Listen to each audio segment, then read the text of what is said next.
ही कथा आहे सुधाकर आणि सुमन या जोडप्याची, ज्यांचा संसार सुखात सुरू झाला, पण एका रात्री सगळं उद्ध्वस्त झालं. ही सत्य घटनेवर आधारित कथा मी नवीन स्वरूपात सांगणार आहे. चला सुरुवात करूया. सुधाकर आणि सुमन हे छत्रपती संभाजीनगर जिल्ह्यातल्या गंगापूर तालुक्यात एका शिक्षक कॉलनीत राहायचे. सुधाकर हा एक निवृत्त शिक्षक होता, तर सुमन त्याची पत्नी. दोघांचं लग्न 30 वर्षांपूर्वी झालं होतं. लग्नानंतर त्यांनी संसाराची गाडी नीट हाकली. सुधाकर शाळेत शिक्षक होता, रोज मुलांच्या गराड्यात असायचा, तर सुमन घर सांभाळायची. त्यांचं आयुष्य साधं पण सुखी होतं. घरात पैसा होता, सुखसोयी होत्या, पण एक गोष्ट त्यांच्या आयुष्यात अपुरी होती, मुलं. सुमनला नेहमी वाटायचं की आपल्या घरातही बाळाचा किलकिलाट असावा. ती शेजारच्या घरातली मुलं बघायची, त्यांचे पालक कसे आनंदात असतात हे पाहायची आणि मनातून उदास व्हायची. ती सुधाकरला म्हणायची, आपल्या घरातही असं बाळ असावं ना. सुधाकर सुरुवातीला हसून म्हणायचा, होईल ना, वेळ येऊ दे. पण वर्ष निघून गेली आणि तरीही त्यांना मूल झालं नाही. सुधाकरने अनेक रुग्णालयांच्या फेऱ्या मारल्या, डॉक्टरांचा सल्ला घेतला, पण काहीच यश मिळालं नाही. सुमनचा चेहरा पडायचा आणि समाजात तिला वांझप म्हणून टोमणे ऐकावे लागायचे. ती मनातून म्हणायची, ईश्वराच्या मनात असेल ते होईल, पण तिची इच्छा कधीच मरली नाही. सुधाकरला ही गोष्ट कळायची. तो सुमनला म्हणायचा, आपण अनाथाश्रमातून बाळ घेऊया का. पण सुमनचा हट्ट होता, नाही, मला आपल्या रक्ताचं बाळ हवंय. हा हट्ट सुधाकरला हैराण करायचा.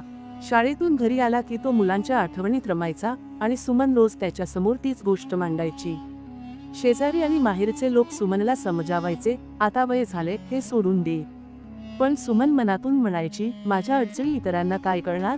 काही वर्षांनी सुधाकर शाळेतून निवृत्त झाला. आता तो घरीच असायचा. जो बायको रोज भेटत नव्हती, ती आता सतत समोर यायला लागली. सुमनच्या मनातली इच्छा अजूनही जिवंत होती. ती सुधाकरला म्हणायची, आयुष्य संपत आलं, पण आपल्या घरात पाळणा हलला नाही. तू माझ्यासाठी काय केलंस. सुधाकर शांत राहायचा. त्याला वाटायचं, आता वय झालंय, सुमनला हे समजायला हवं. पण सुमनच्या मनात वेगळंच चाललं होतं. तिला वाटायचं, आता वय झालं असलं तरीही अजून काही होऊ शकतं. सुमनच्या या हट्टामुळे तिच्या मनात तणाव वाढायला लागला. कधी कधी तिला मनोरुग्णाचे झटके यायचे. ती मनातून विचार करायची, सुधाकर माझी इच्छा पूर्ण करत नाही, माझ्याजवळ येत नाही. कधी कधी ती सुधाकरशी भांडायची, त्याला जवळ यायला भाग पाडायची. सुधाकरला हे सगळं कळायचं. त्याला जाणवायचं की सुमनचा ताबा सुटतोय. त्याने तिच्यावर काही दिवस उपचार केले आणि सुमन काहीशी बरी झाली. तिची बडबड थांबली, पण तिच्या मनातली इच्छा कायम होती. निवृत्तीनंतर सुधाकर आणि सुमन एकाच पलंगावर झोपायचे. सुमनला वाटायचं की अजूनही काही होऊ शकतं, पण सुधाकरला ही शक्यता दिसत नव्हती. तरीही तो सुमनची इच्छा म्हणून तिच्यासोबत राहायचा. त्यांचं नातं बाहेरून ठीक वाटायचं, पण आतून सुमनच्या मनात एक आंधळा हट्ट वाढत होता. 12 मार्च 2025 ची रात्र. सुधाकर आणि सुमन एकाच पलंगावर झोपले होते. रात्री सर्व काही शांत होतं. सुधाकर गाढ झोपेत होता, तर सुमनच्या मनात विचारांचं वादळ चाललं होतं. पहाटेच्या सुमारास ती अचानक उठली. तिच्या मनात गेल्या 30 वर्षांचा राग, अपूर्ण इच्छा आणि सुधाकरबद्दलची चीड एकवटली होती. ती विचार करत होती, हा माझ्या काहीच कामाचा नाही. माझं स्वप्न पूर्ण झालं नाही, याला काय अर्थ. सुमन बेसावध सुधाकरवर तुटून पडली. तिने जवळचं एक दगडासारखं जड वस्तू उचललं आणि सुधाकरच्या डोक्यावर जोरात मारलं. सुधाकरला काही कळायच्या आतच त्याचा आवाज बंद झाला. त्याच्या डोक्याला जखमा झाल्या आणि तो जागीच गतप्राण झाला. सुमन थांबली नाही. तिने सुधाकरचा मृतदेह फरफटत घरातल्या पाण्याच्या हौदाकडे नेला आणि त्यात फेकून दिला. तिला वाटलं, आता कोणाला कळणार नाही. पहाटे सुमन घराबाहेर आली आणि रडायला लागली. तिचं रडणं ऐकून शेजारी धावत आले. त्यांनी हौदात सुधाकरचा मृतदेह पाहिला, पाण्यात बुडालेला, डोक्याला जखमांचे वण. कोणीतरी तात्काळ छत्रपती संभाजीनगर जिल्ह्यातल्या गंगापूर तालुक्यातल्या पोलीस ठाण्याला फोन केला. पोलीस घटनास्थळी पोहोचले. सुधाकरचा मृतदेह पाहून त्यांना हा खून असल्याचं लक्षात आलं. त्यांनी मृतदेह बाहेर काढला, पंचनामा केला आणि शवविच्छेदनासाठी पाठवला. नंतर सुधाकरवर अंत्यसंस्कार झाले. पण पोलिसांचा तपास थांबला नाही. सुधाकर हा निवृत्त शिक्षक होता, त्याचा खून कोण आणि का करेल. पोलिसांनी तर्क लढवायला सुरुवात केली.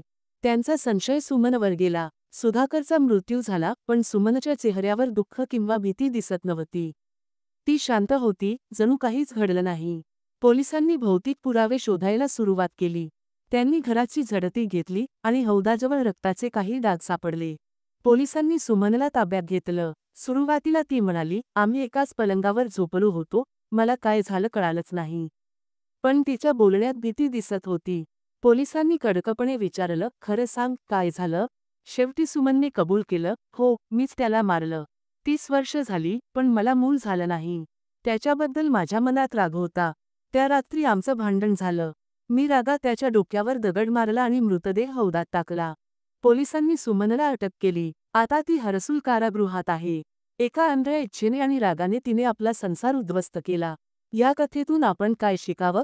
आयुष्यात स्वप्न असणं ठीक आहे, पण ती पूर्ण न झाली तर राग आणि हट माणसाला चुकीच्या मार्गावर नेऊ शकतात. संवाद आणि समजूतदारपणा नसेल तर नाती तुटतात. सुमनने वयाचा विचार केला नाही आणि सुधाकरला विश्वासघात मिळाला. तुम्हाला ही कथा कशी वाटली? कमेंट्समध्ये तुमचं मत सांगा. चॅनल नवीन असेल तर सबस्क्राईब करा आणि अशा कथांसाठी तयार राहा.